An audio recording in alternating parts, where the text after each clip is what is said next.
যখনই মন চায় যে মানে উড়াল পারি, ভ্রমরের মতো উড়াল পারে ফুলে বসে বসে মধু খাই। আসলে যে দেখতে পাচ্ছ একটা ফুল অলরেডি আমি এখানে দিয়ে দিয়েছি, একটা ফুল হাতে। আর ছিঁড়তে খুব মায়া লাগে, কারণ এত সুন্দর লাগছে এই ফুলগুলো। কি ছিঁড়বো দেখো, মানে এদিক এই সাইডটাতে দেখো, মানে কি সুন্দর লাগছে।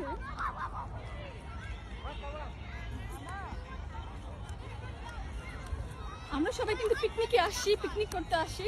তো এখন আমরা যাব খেতে, খুবই খিদা লেগে গেছে। তো এখন যাব খেতে। জাস্ট তোমাদেরকে শেয়ার করছি যে এই এবি পার্কটা কিন্তু বিশাল বিশাল বিশাল বড়। কতগুলো যে কার পার্কিং স্পেস আছে হিসাব ছাড়া, অনেকগুলো গেট আছে এখানে এই এবি পার্কে, কারণ এত বড় একটা মানে এবি পার্ক এটা। আর এখানে সবাই খুব মানে ম্যাক্সিমাম লোক এখানে আসে পিকনিক করার জন্য, দূর থেকে এখানে আসে মানুষ পিকনিক করার জন্য। অবশ্য আমাদের বাসার কাছে, বেশি দূর না, আমাদের জন্য অনেক সুবিধা আসতে। এখানে গাঁদা ফুলও আছে, দেখো গাঁদা ফুলগুলো। মাশাআল্লাহ, আসলে ছিটতো না, খুব মায়া লাগে গাঁদা ফুল। ও এত সুন্দর পারফিউম, ওয়াও।